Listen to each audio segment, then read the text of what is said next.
The knock came at exactly midnight. It was not like any knock Amma had ever heard before. Not once, not twice. 3 slow, heavy knocks. Cock, cock, cock. The wooden door of her small mud house quivered as if something invisible were trying to force its way in.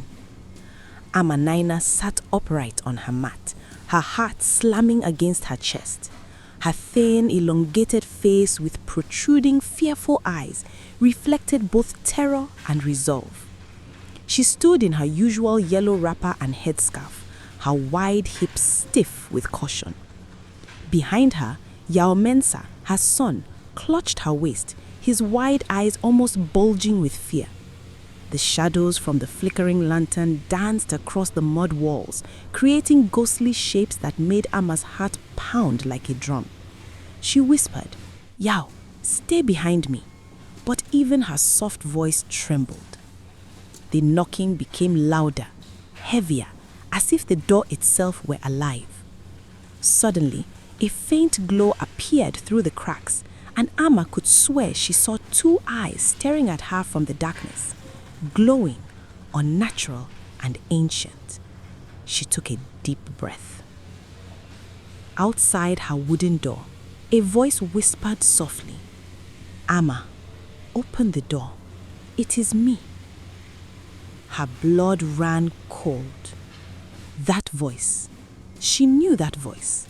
It was the voice of her dead husband, Kofi. Yao, her 12-year-old son, grabbed her wrapper with shaking hands. "Mama," he whispered, tears already streaming down his face. "That is Papa."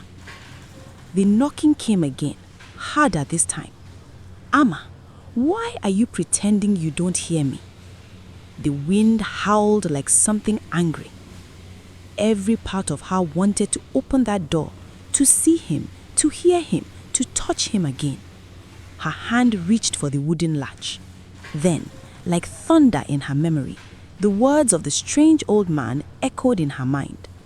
"When night falls, do not open your door, no matter who calls, no matter what voice you hear." Amma pulled her hand back. She stepped away from the door.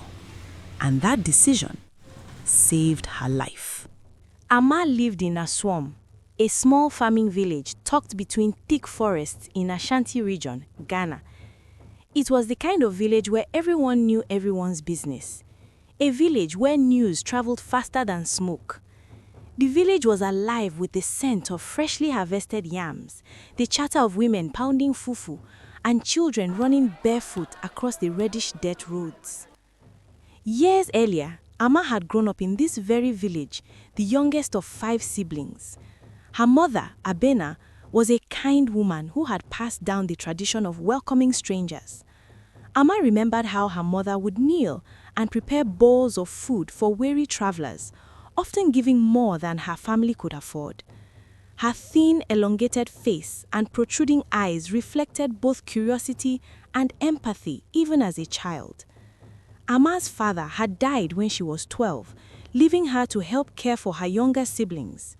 From that time, Amma had learned hardship, resilience, and generosity, traits that would shape her into the woman the village now knew, always kind and fiercely protective of her home.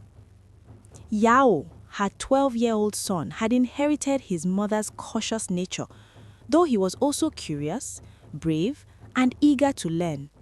He adored watching Amma navigate the village, always observing how she interacted with friends, strangers, and even the spirits the elders spoke of. Many years later, Amma is now a widow. At 42, her face was a map of endurance, elongated, elegant, but etched with the faint wrinkles of a woman who had spent 7 years carrying a burden meant for 2. She stood in the center of her small compound, the hem of her faded mustard yellow wrapper sweeping against the red dust. To the villagers, Amma was a ghost who refused to stop walking. "Amma, are you still scrubbing that floor? The wood is thinner than your arms. It was Sister Ifwa, a woman whose voice was as loud as the colorful kente she wore. She stood by the low mud wall, a basin of plantains balanced on her head. Amma looked up, her large protruding eyes softening into a tired smile. The dirt doesn't care about the thickness of my arms, Ifwa. It returns every morning regardless. Because you are too soft, Ifwa sighed, adjusting her load. You spend your morning cleaning for the chief's house, your afternoon fetching water for the elders, and your evening selling banku for coins that won't even buy a whole fish. You will feed the whole of a swarm and starve yourself into the grave to join Kofi. Amma's heart gave a familiar sharp tug at the mention of her husband's name, Kofi Mensah. He had been a man of laughter and broad shoulders, a man who had promised her a house with a tin roof before the wasting sickness took his strength, then his breath, and finally his life. Kofi had died 7 years ago after a long illness that drained everything they had: money, strength, hope. He died on a rainy night, holding Amma's hand, whispering, "Take care of Yao." Since then, life had been a long road of endurance. Amma woke up before dawn every day. She swept compounds that weren't hers, fetched water for people who paid her with coins, sold banku and pepper by the roadside. Some days she ate once, some days she didn't eat at all, but she never complained, and she never chased anyone away. "The hand that gives," Amma whispered, repeating her mother's mantra, "will never be empty for long." "The hand that gives too much," Efua countered, "eventually has no fingers left." As Efua walked away, a small figure emerged from the shadows of the hut. Yao, Amma's 12-year-old son, was the image of his father's youth, but with his mother's quiet soul.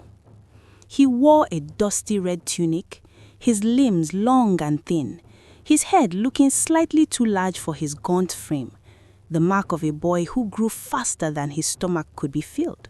"Mama," Yao said, his voice cracking with the onset of puberty, "the pot is empty. I went to the forest edge to look for snails, but the earth is too dry." Amma reached out, her thin, calloused fingers stroking his short, unevenly cut hair. "We have the market tomorrow, Yao. Tonight, we will have the last of the dried yam. God provides for the birds of the air. He will remember the widow and the orphan." Yao looked at the ground, his large, intelligent eyes reflecting a hunger that wasn't just for food, but for the security they hadn't known since he was 5. He grabbed the hem of her yellow wrapper, a silent gesture of protection.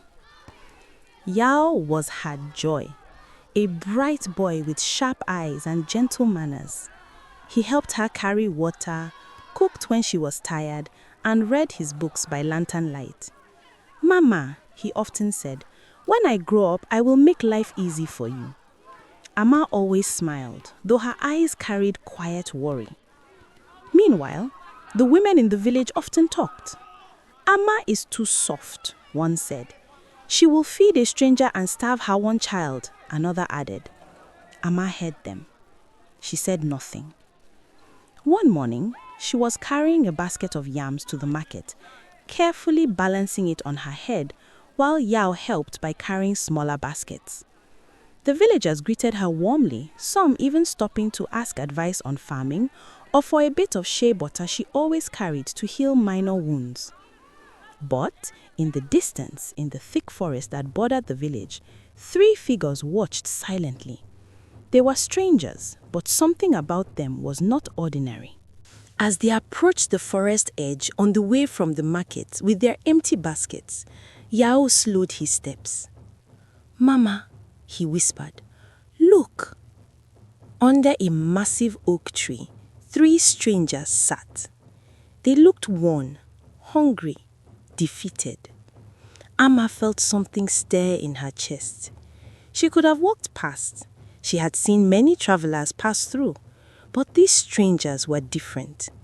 One was an elderly man with a long grey beard, eyes that seemed to glow faintly, and a thin, almost spectral face. Beside him was a middle-aged man, strong and quiet, exuding power even without words.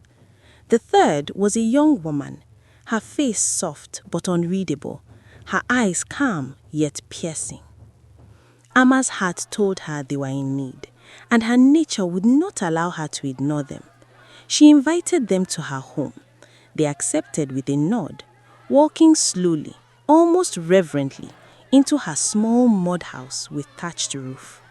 Yao stood behind his mother, clutching the hem of her wrapper, his red shirt a bright warning against danger, his eyes wide with both curiosity and fear. Inside, Amma offered yam porridge and water, speaking in the soft, warm tone she used for the village children. The strangers ate quietly, their gaze never leaving hers. When Amma tended to the elderly man's cough, rubbing her hands in shea butter and rubbing his chest gently, a faint golden glow shimmered briefly in the air, unnoticed by her but seen by Yao, who blinked in surprise. "You are welcome," she said gently. Yao's stomach tightened in hunger. "Mama," Amma understood and squeezed his hand. You cannot ignore hunger when it looks at you. The interior of Amma's hut was a study in both poverty and grace.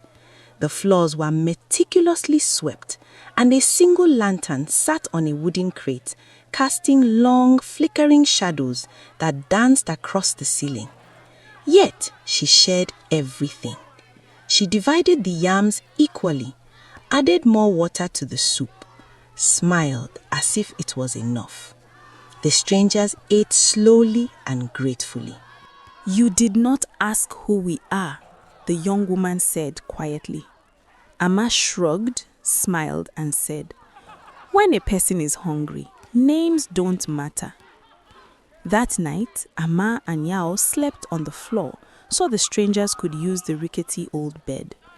The old man coughed badly. Amma warmed water, rubbed shea butter on his chest, and whispered prayers. The old man watched her closely. Before dawn, the old man called Amma aside. "My daughter," he said, his voice suddenly firm, "you have shown kindness." Amma bowed her head. "But kindness must walk with wisdom," he continued. "When night falls today, do not open your door, no matter who calls. Your generosity will be tested. Danger is near, and your courage will protect not only your son, but your village." Amma's thin face tightened, her lips parting in concern. "What danger? Who would harm me?" "Not all is as it appears," he said. "Your kindness has summoned eyes that watch from afar. Be vigilant, serve with your heart, and trust in what is just." Yao overheard and felt uneasy. The strangers left soon after.